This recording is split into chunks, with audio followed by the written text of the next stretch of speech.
तो बुलेटिन की शुरुआत करेंगे। इस वक्त आ रही है एक बड़ी खबर के साथ। ये बड़ी खबर आपको बता दें चंडीगढ़ से है, जहां पर डीजीपी के एक्सटेंशन से जुड़ी हुई ये बड़ी खबर आ रही है। एक्सटेंशन पर गृह मंत्री की एक और चिट्ठी सामने आई है। अनिल विज ने डीजीपी को इस चिट्ठी में अयोग्य करार दिया है। इस वक्त की बेहद बड़ी खबर। दरअसल डीजीपी के एक्सटेंशन को लेकर लगातार गृह मंत्री अनिल विज सवाल उठा रहे थे। इससे पहले गृह मंत्री की तरफ से, गृह मंत्रालय की तरफ से आईपीएस अधिकारियों का एक पैनल बनाकर यूपीएससी को भेजा गया था। इसके बावजूद डीजीपी को 1 साल का एक्सटेंशन जो है वो मिल गया था। एक और चिट्ठी अब सामने आई है। पवन सिवर हमारे संवाददाता ज्यादा जानकारी के साथ जुड़ रहे हैं। पवन, एक और चिट्ठी गृह मंत्री की सामने आई जिसमें डीजीपी को सीधे तौर पर अयोग्य करार दिया। क्या मायने निकाले जाए? क्योंकि देखिए कई मोर्चों पर जो सरकार का स्टैंड रहा है उससे अलग नजर आए गृह मंत्री अनिल विज।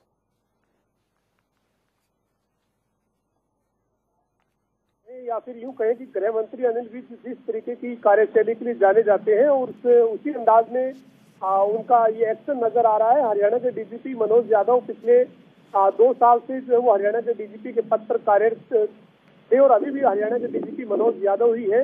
लेकिन अब जो उनको एक्सटेंशन डीजीपी के पद पर मिला है वो हरियाणा के गृह मंत्री अनिल विज को रास नहीं आ रहा है। और अनिल विज जो गृह मंत्री है हरियाणा के, उन्होंने साफ कर दिया है कि जो डीजीपी अब नियमों के अनुसार 2 साल के इस पद पर थे, अब उनकी जगह पर नए डीजीपी की नियुक्ति होनी चाहिए। नए डीजीपी की नियुक्ति को लेकर सबसे पहली चिट्ठी हरियाणा के गृह मंत्री ने हरियाणा के गृह सचिव को लिखी थी और ये कहा था कि आप नए जो डीजीपी कौन बन सकते हैं इसके लिए यूपीएससी को पैनल भेजिए। सुप्रीम कोर्ट की जो गाइडलाइन है उनको आधार मानकर भेजा जाए यूपीएससी के पास। और ये कहा था उस चिट्ठी में अनिल विज ने कि अगर गृह सचिव ने यूपीएससी को पैनल नहीं भेजा समय रहते तो इसके जिम्मेदार गृह सचिव होंगे। ये पहली चिट्ठी थी भविष्य, और उसके बाद दूसरी चिट्ठी और फिर तीसरी चिट्ठी। ये लगातार चिट्ठी पर चिट्ठी जो है वो गृह मंत्री अनिल विज लिख रहे हैं। और दूसरी और तीसरी चिट्ठी जो है उसमें गृह मंत्री ने ये कहा है कि जो किसान आंदोलन चल रहा है उसको संभाल पाने में हरियाणा के डीजीपी मनोज यादव जो है वो असफल रहे हैं और उनको एक तरीके से इनकम्पेटेंट जो अयोग्य जो है वो माना है। इनकम्पेटेंट जो अयोग्य जो है वो माना है कि वो अपने जो जिम्मेदारी है, उनकी जो ड्यूटी है उसमें वो सही से काम नहीं कर पा रहे हैं और 2 साल के बाद उनको एक्सटेंशन दिया गया है। वो अनिल विज जो है उसको स्वीकार करने के लिए तैयार नहीं है। लेकिन इस बीच एक और बड़ी जानकारी है, वो भविष्य ये है कि हरियाणा के मुख्यमंत्री मनोहर लाल प्रेस कॉन्फ्रेंस कर रहे थे, मीडिया से मुखातिब हुए थे। तमाम मुद्दों पर मुख्यमंत्री ने सरकार का पक्ष रखा था। इस दौरान मुख्यमंत्री ने यह भी जानकारी दी थी कि केंद्रीय गृह मंत्रालय की तरफ से एक एक्सटेंशन का जो लेटर है वो जारी हुआ है, जिसमें डीजीपी मनोज यादव को केंद्र ने 1 साल के लिए और जो है वो एक्सटेंशन दी है। यानी मुख्यमंत्री ने साफ किया कि 1 साल की केंद्र से एक्सटेंशन मिलने के बाद डीजीपी मनोज यादव फिलहाल अपने पद पर बने रहेंगे। हालांकि मुख्यमंत्री ने इस बीच ये भी कहा था कि अगर ये एक्सटेंशन कैंसिल नहीं होता है, अगर ये एक्सटेंशन बीच में रद्द नहीं होता है तो वो 1 साल के लिए और इस पद पर बने रहेंगे। तो ऐसे में आप ये देखिए कि एक तरफ मुख्यमंत्री लगातार ये कह रहे हैं और उसके साथ साथ जो केंद्र का पत्र है वो भी एक बड़ा आधार है। पवन जैसा बता रहे कि मुख्यमंत्री ने जानकारी दी थी प्रेस कॉन्फ्रेंस में कि 1 साल तक अपने एक्सटेंशन पीरियड को कंप्लीट करेंगे डीजीपी, वो बने रहेंगे अपने पद पर। लेकिन जो गृह मंत्री का ये तीसरा पत्र सामने आया, इसमें आखिरी लाइन जो है वो लिखी गई है कि जल्द से जल्द नए डीजीपी की नियुक्ति को फाइनलाइज किया जाए। तो संशय बना हुआ है कि क्या डीजीपी का जो ये 1 साल का एक्सटेंशन है, क्या ये पीरियड जो है डीजीपी कंप्लीट कर पाएंगे या नहीं?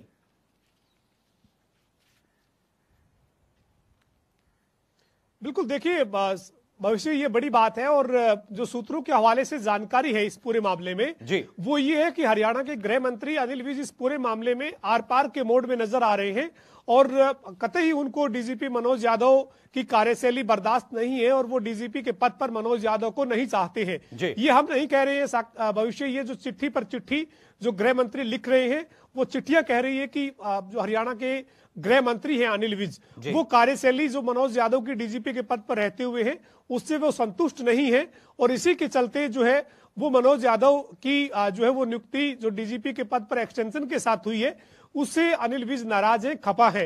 लेकिन मेरी जो पुख्ता सूत्र हैं उनके हवाले से जो जानकारी है वो जानकारी ये है कि अनिल विज ने साफ कर दिया है कि जो डीजीपी है वो इस पद के ऊपर अब एक्सटेंशन के तहत ना रहे, नए डीजीपी की नियुक्ति यहां पर की जाए। और बार बार मैं एक बार फिर दोहरा रहा हूं भविष्य की ये बात हम नहीं कह रहे, ये बात ये चिट्ठियां कह रही है। हरियाणा के गृह मंत्री लगातार चिट्ठी लिख रहे हैं। मुख्यमंत्री की जो स्टेटमेंट है वो स्टेटमेंट कल की स्टेटमेंट है, दोपहर की करीब 3 बजे की मुख्यमंत्री की स्टेटमेंट है और उसके बाद चिट्ठी लिखी गई है। यानी मुख्यमंत्री का जो बयान है उस बयान के बाद चिट्ठी जो है वो गृह मंत्री ने लिखी है। केंद्रीय गृह मंत्रालय यानी MHA ministry of home affairs के नाम जो चिट्ठी सीएम को लिखी गई है, चूंकि उनको मुख्यमंत्री को ही पहले अपना जो है वो संबोधन मुख्यमंत्री के नाम ही चिट्ठी में रखना है, हालांकि चिट्ठी में एमएचए का जिक्र जो है वो किया गया है। तो जाहिर है कि अब आप इस विवाद को देख सकते हैं कि कहां तक की विवाद जो है वो पहुंचता हुआ दिख रहा है। बिल्कुल जो आप बात कह रहे हैं कि ये जो तमाम बातें हैं ये हम नहीं कह रहे हैं, जनता टीवी ये बातें नहीं कह रहा है, लेकिन ये तमाम बातें, इन तमाम बातों का जिक्र गृह मंत्री अनिल विज की चिट्ठी में। मेरा एक सवाल ये, क्योंकि देखिए केंद्र के पास या यूं कहें यूपीएससी के पास, मिनिस्ट्री ऑफ होम अफेयर्स के पास एक तरफ हरियाणा सरकार की रिकमेंडेशंस होंगी और मनोज यादव के एक्सटेंशन को लेकर, दूसरी तरफ अब ये गृह मंत्री की चिट्ठी पहुंच रही है, तो कहीं ना कहीं पवन एक टकराव तो है ही। साथ ही दूसरा सवाल मैं ये पूछना चाह रहा हूं कि क्या अब इस पूरे मामले में केंद्र या केंद्रीय गृह मंत्रालय यूपीएससी इसमें जो है हस्तक्षेप या यूं कहें कि विचार कर नए डीजीपी को अपॉइंट कर सकते हैं? क्या कुछ आगे रह सकता है इसमें? बिल्कुल, देखिए भविष्य आपके 2 सवाल है। पहला सवाल यही कि जो टकराव या नाराजगी या तलखी जो है वो बढ़ने की बात अगर आपने की तो वो निश्चित तौर पर बढ़ी हुई है। जब मुख्यमंत्री ये कह रहे हैं कि केंद्र के गृह मंत्रालय की तरफ से एक एक्सटेंशन जो है वो डीजीपी को मिला है और वो डीजीपी के पद पर बने रहेंगे, दूसरी तरफ जो है वो मुख्यमंत्री का स्टेटमेंट है, बयान है। मुख्यमंत्री ने अपनी प्रेस कॉन्फ्रेंस जो चंडीगढ़ में उन्होंने कल की है उसमें करीब 3:30 बजे ये स्टेटमेंट उन्होंने दिया है कि अभी जो है वो उनको एक्सटेंशन मिला है तो जाहिर है कि वो इस पद के ऊपर बने रहेंगे। लेकिन दूसरी तरफ उस प्रेस कॉन्फ्रेंस, उस बयान, उस चिट्ठी के जारी होने के बाद हरियाणा के गृह मंत्री ने ये चिट्ठी एक बार और मुख्यमंत्री को लिखते हुए एमएचए को लिखी है। ये कहा है कि डीजीपी जो है वो अपने कार्यशैली जो है उनकी वो संतोषजनक नहीं है।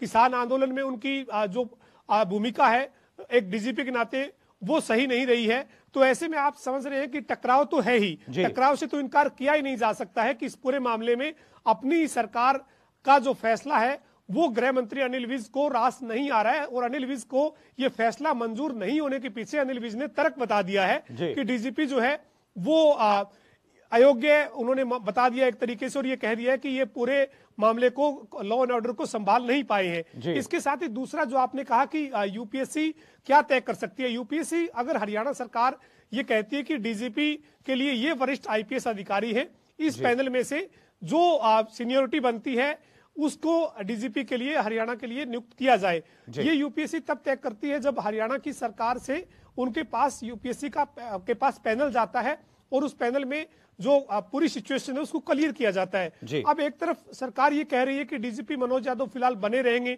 सरकार ने उससे पहले उनको एक्सटेंशन देते हुए चिट्ठी भी जारी कर दी और ये सरकार ने जो अपना आदेश जारी किया था उसमें लिखा था कि अगले आदेशों तक, टिल फर्दर ऑर्डर, उसमें लिखा गया था कि जब तक कोई नए डीजीपी की नियुक्ति नहीं होती है तब तक डीजीपी बने रहेंगे। उधर से केंद्र की एक और चिट्ठी आ जाती है जिसमें यह कहा गया है कि 1 साल के लिए डीजीपी को एक्सटेंशन है। तो ऐसे में चिट्ठी पर चिट्ठी और आदेश पर आदेश जारी हो रही है। अब स्थिति जो है वो असमंजस की पैदा हो गई है कि क्या इस मामले में अब अगला फैसला रहने वाला है। लेकिन सूत्रों के मुताबिक अनिल विज इस पूरे मामले में स्टैंड लिए हुए हैं और वो इस मामले में डीजीपी की एक्सटेंशन को बर्दाश्त नहीं करते हुए दिख रहे हैं। और साथ ही साथ एक और मैं बात बता दूं, आईपीएस अधिकारी है, एडीजीपी रैंक के अफसर है श्रीकांत जाधव, वो हरियाणा नारकोटिक्स जो कंट्रोल ब्यूरो बना है उसके हेड है। उन्होंने पिछले दिनों एक चिट्ठी लिखी और ये कहा कि डीजीपी से और पुलिस मुख्यालय से उनको सहयोग नहीं मिल रहा है, वो काम शुरू नहीं कर पाई है। उस चिट्ठी के ऊपर भी गृह मंत्री ने संज्ञान ले लिया है और ये पूछा है कि जब नारकोटिक्स ब्यूरो हरियाणा में बना दिया गया, उसके हेड बना दिए गए, तो फिर डीजीपी ने उस मामले में उनको स्टाफ उपलब्ध क्यों नहीं करवाया, उनको काम शुरू करने का अवसर क्यों नहीं दिया। जी बिल्कुल, ये बड़ी जानकारी आप दे रहे हैं कि हरियाणा नारकोटिक्स कंट्रोल ब्यूरो के जो हेड हैं श्रीकांत जाधव, उन्होंने एक आरोप लगाया कि पुलिस की तरफ से, डीजीपी की तरफ से उनको सहयोग नहीं मिल रहा है। लेकिन एक सवाल पवन यहां पर यह भी है, क्योंकि देखिए बजट सत्र है और ऐसे में अब इस तरह का जो एक कॉन्फ्लिक्ट है यह कहीं ना कहीं विपक्ष के लिए एक गोल्डन अपॉर्चुनिटी जरूर है।